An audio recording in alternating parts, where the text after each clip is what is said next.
তত্ত্বাবধায়ক সরকার ব্যবস্থার একটি স্থায়ী সমাধান চান প্রধান বিচারপতি, যাতে এটি বারবার বিঘ্নিত না হয়। তাই গুরুত্বপূর্ণ মামলাটির রিভিউ শুনানি থেকে সরাসরি রায় না দিয়ে আবারও আপিল শুনানির আদেশ দিয়েছেন পূর্ণাঙ্গ আপিল বেঞ্চ। তত্ত্বাবধায়ক সরকার ব্যবস্থা নিয়ে আলোচনা করতে এই মুহূর্তে রাজধানীর ধানমন্ডি থেকে আমাদের সঙ্গে যোগ দিয়েছেন তত্ত্বাবধায়ক সরকার ব্যবস্থা ফিরিয়ে আনার রিভিউ আবেদনকারীর আইনজীবী মোহাম্মদ রুহুল কুদ্দুস কাজল। মোহাম্মদ রুহুল কুদ্দুস কাজল, আপনাকে স্বাগত জানাচ্ছি ইন্ডিপেন্ডেন্ট টেলিভিশনে। প্রথমে আপনার কাছে একটু জানতে চাই যে তত্ত্বাবধায়ক সরকার নিয়ে ঐকমত্য কমিশন তো আলোচনা করছে, তাহলে আদালত থেকে কি ধরনের সিদ্ধান্ত আসবে?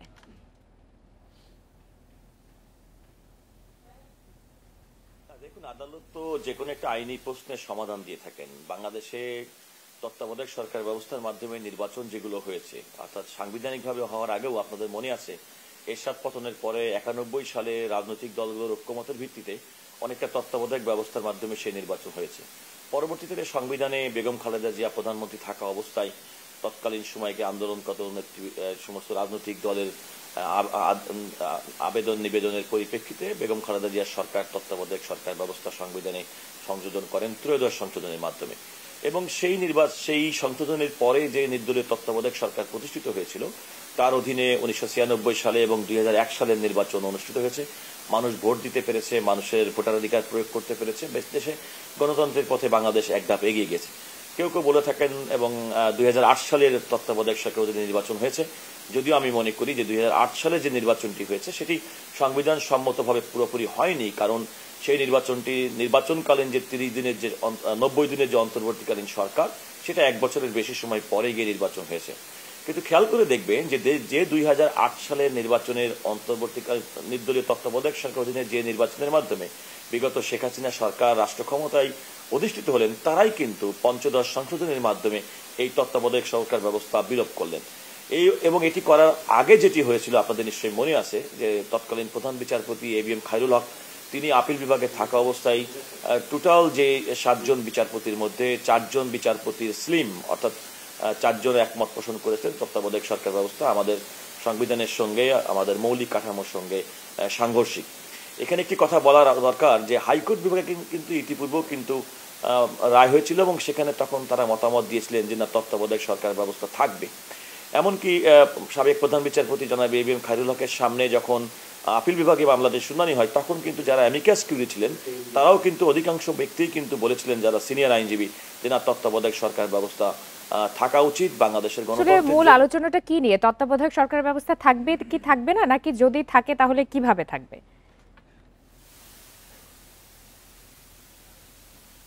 না, আসলে তো তত্ত্বাবধায়ক সরকার ব্যবস্থা থাকার বিষয়টিতে মূল বিষয়। কারণ সাবেক প্রধান বিচারপতি জনাব ABM খায়রুল হক সাহেবের রায়ের মাধ্যমে তত্ত্বাবধায়ক সরকার ব্যবস্থা, যে ব্যবস্থার মাধ্যমে বাংলাদেশের মানুষ 3টি নির্বাচনে ভোট দিতে পেরেছে। আবার খেয়াল করে দেখবেন, তত্ত্বাবধায়ক সরকার ব্যবস্থা বাতিল হওয়ার পরে বিগত 3টি নির্বাচনের নামে প্রহসন হয়েছে। মানুষ ভোট দিতে পারে নাই, ভোটার অধিকার প্রয়োগ করতে পারে নাই, বাংলাদেশে গণতন্ত্র মুখ থুবড়ে পড়েছে এবং যে কারণে দীর্ঘ ফ্যাসিবাদ কায়েম হয়েছে। এবং ফ্যাসিবাদের বিরুদ্ধে 2024 সালের ছাত্র জনতার দীর্ঘদিনের সংগ্রামের ফলশ্রুতিতে একটি গণবিপ্লব সংগঠিত হয়েছে।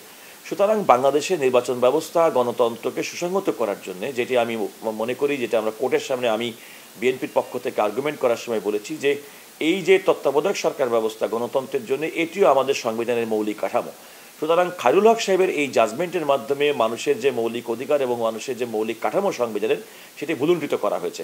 সুতরাং এটা রেস্টোর করতে হবে, এটা ফিরিয়ে আনতে হবে, যাতে মানুষ আবারও নির্বাচনকালীন একটা অন্তর্বর্তীকালীন তত্ত্বাবধায়ক সরকার, সেটা যে নামেই হোক না কেন, একটা অন্তর্বর্তীকালীন ব্যবস্থা, নিরপেক্ষ একটি ব্যবস্থার মাধ্যমে মানুষ ভোটাধিকার প্রয়োগ করে তাদের নেতা নির্বাচন করতে পারেন, রাষ্ট্র ক্ষমতার দায়িত্ব কাউকে দিতে পারেন। এটি মূলত ফিরে আসার জন্যই। আরেকটু জানতে চাই যে রাজনীতি কতদিন অস্থিতিশীল থাকবে আর কতদিন চলবে তত্ত্বাবধায়ক সরকার ব্যবস্থা?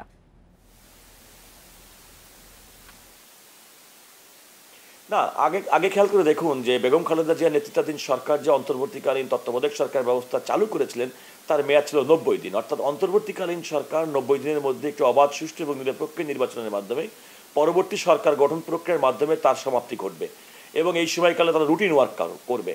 সেখানে যে বিধানটি ছিল, সেই বিধানটি ছিল সর্বশেষ অবসরপ্রাপ্ত বাংলাদেশের মাননীয় প্রধান বিচারপতি হবেন সেই অন্তর্বর্তীকালীন সরকারের প্রধান। যদিও আমরা ঐকমত্য কমিশনের মধ্যে দেখেছি যে এই বিধানটি সম্পর্কে অনেক রাজনৈতিক দল হয়তো একমত হতে পারেননি এবং আদালতেরও কিছু কিছু অবজারভেশন আছে যে সদ্য সাবেক প্রধান বিচারপতিকে এক্ষেত্রে করা হলে হয়তো বিচার বিভাগের উপরে একটু তাদের স্বাধীনতা এবং নিরপেক্ষতার ক্ষেত্রে একটি প্রশ্ন উঠতে পারে।